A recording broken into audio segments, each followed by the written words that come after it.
सब शहीद अरशद शरीफ थे, वो एक शख्स को पप्पू कहते थे, वो लंदन में होते हैं, वो तरीके इंसाफ के दौर में आए और एक बड़े अहम ओहदे पर फायज हो गए।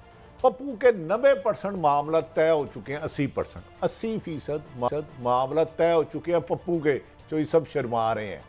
और कल एक इंटरव्यू हुआ, उस पर मैं बात नहीं करूंगा क्योंकि बहनें बेटियां सबकी एक जैसी हैं। उस इंटरव्यू की वजह से पप्पू की अब प्रेस कॉन्फ्रेंस कुछ दिन के लिए रुक गई है और पप्पू ने इसमें बहुत अच्छा, वो भी आके कह रहे हैं जो जिस तरीके से मानिका साहब ने इस किस्म की प्रेस कॉन्फ्रेंस करेंगे वो। देखिए, पप्पू का फरा साहब से पहले बहुत अच्छे मरासम थे, फैसल चोई सब जानते हैं, अब नहीं मानेंगे, चले मजबूरी है उनकी। और फिर बाद में उनके फरा से कुछ मामला ख़राब हो गए। पप्पू अब पिछले 3 माह से माफ़ी तलाफ़ी की कोशिश कर रहा था और तकरीबन 80% हो गई थी। अब एक प्रेस कॉन्फ्रेंस जो आनी थी वो कुछ दिन डिले हो गई है, मगर आएगी। हाँ, पप्पू के मामले 90% तय हो गया है। पप्पू का एक दोस्त कमिश्नर था जो रिंग रोड पे गालबन 3 महीने अंदर भी रहा, आज फिर वो बस, बाकी खैर है। पप्पू बड़ा तेज है, 1-2 सहाफ़ियों पे भी बड़ी इन्वेस्टमेंट कर रहा है। बहरहाल जब आप चौधरी साहब हुक्मरानी में आते हैं तो पप्पुओं से बचना चाहिए। फिर जब उनके तो खैर मैं आपकी तरफ आता हूँ। एक सवाल और जो रह गया, तशना रह गया था, वो ये कि सुप्रीम कोर्ट में भी ये केस जो है इसको भी चैलेंज किया गया है, तो क्या इसका भी कोई इम्कान मौजूद है कि सुप्रीम कोर्ट ही इस केस को उड़ा दे, ये जो साइफर वाला है? उसमें गालिबन शाह महमूद कुरैशी साहब ने अपनी बेल फाइल की है। उससे अलावा तो मेरे ख्याल में कुछ चैलेंज नहीं किया गया है। बेल पिटीशन क्योंकि इस्लामाबाद हाई कोर्ट ने खारिज कर दी थी, तो उसके खिलाफ जो है वो सुप्रीम कोर्ट में अपीलें फाइल की गई हैं और बेल वहाँ से सीख की गई है। अभी साइफर का केस जो है जी वो तो नीचे ही चैलेंज किया गया। अच्छा, पहले इसमें होगा, फिर हाई कोर्ट में जाएंगे आप और फिर कहीं सुप्रीम कोर्ट की बारी आएगी, ये कह रहे हैं आप? नहीं सर, मैं तो इसमें कोई टीम का हिस्सा नहीं हूँ, ना मैं ये केस कर रहा हूँ। मैं तो जनाब के हुक्म के ताबे आके बैठ गया। नहीं चौधरी साहब, आप एक आईनी माहिर हैं और फैसल चौधरी साहब, और आपने कहा हमारा केस। चौधरी साहब, गुजारिश है, मज़ाहिर अली नकवी साहब का एक सुप्रीम जुडिशल काउंसिल में केस चल रहा है, एक और साहब का था, वो क्लियर हो गया। क्या जो अवाम तासुर था कि कोई ग्रुप बंदी है कहीं, क्या आप ये देख रहे हैं ग्रुप बंदी अब भी है? हम अदारों का नाम नहीं लेते क्योंकि आप जैसे आईनी माहिर से ही हमें ऐसे मौके पर रहनुमाई लेनी पड़ती है।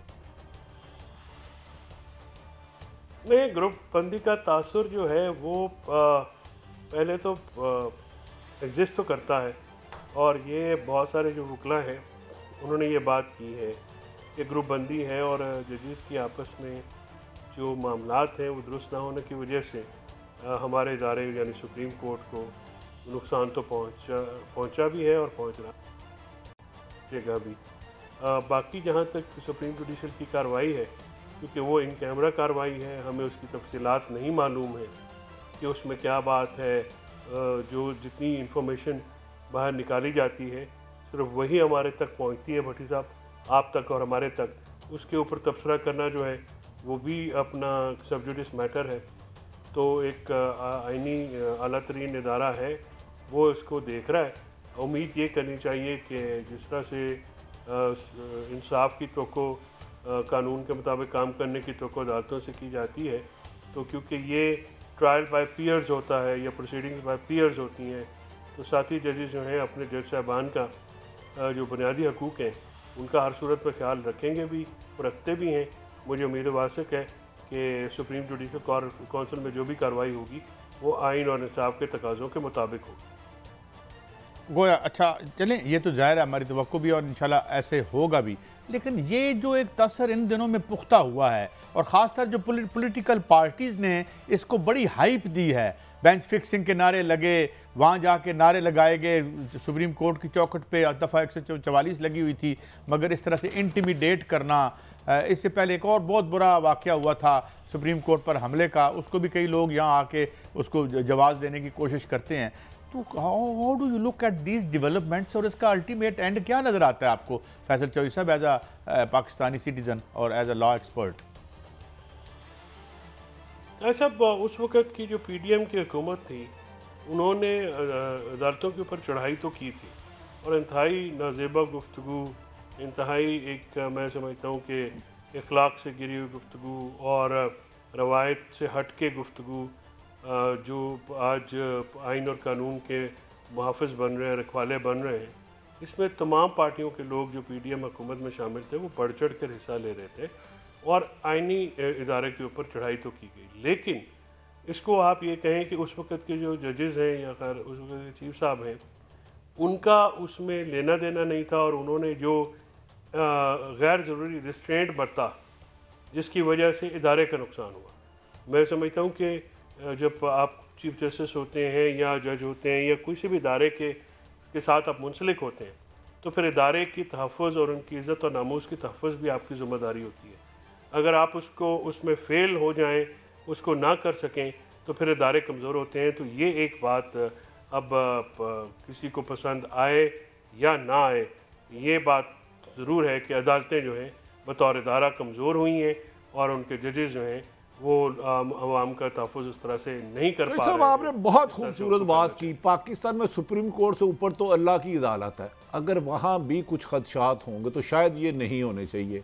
हम आ जाते हैं साइफर केस जिसे आज उन्होंने गैर कानूनी करार दिया है। अब इसमें मैक्सिमम कितना टाइम लग सकता है? अब ये दोबारा तमाम केस को ट्रायल को दोबारा सुना जाएगा, गवाहान आएंगे, आप क्या समझते हैं कितना टाइम मजीद लग सकता है अब अगर ओपन कोर्ट में होता तो? देखिए सर, अगस्त से लेके जो है वो तकरीबन 4 महीने तो हो गए हैं इस चीज़ को। तो अब अगर ज़ीरो पे जाएंगे तो 4 महीने तो लगेंगे दोबारा इस स्टेज पे आने पे।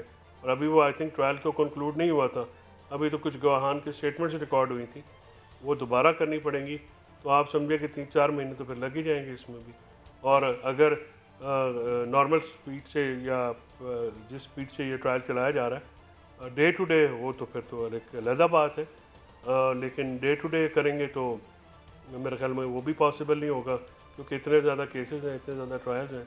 अच्छा जैसा तो वक्त कम है तो मैं एक और भी आपसे बात पूछ लूँ कि आप कहते हैं कि ला कानून यानी इंसाफ होता नज़र आना चाहिए और बाज़ सूरतों में बर्क रफ्तारी से इंसाफ होता हमें नज़र आ रहा है। आपको क्या नज़र आता है जो मियाँ साहब की जो पेटिशंस हैं उनके जो कन्विक्शंस हैं, बज़ाहिर तो ये लग रहा है कि आज बड़े बरम थे कि जनाब इतना जल्दी नहीं होगा, तो क्या ख्याल है आपका? ये भी बर्क रफ्तारी से कम एक हिस्से में तो खूब पॉजिटिव बात है, तेज़ी से यहाँ इंसाफ होता नज़र आ रहा है आपको मियाँ साहब के साथ?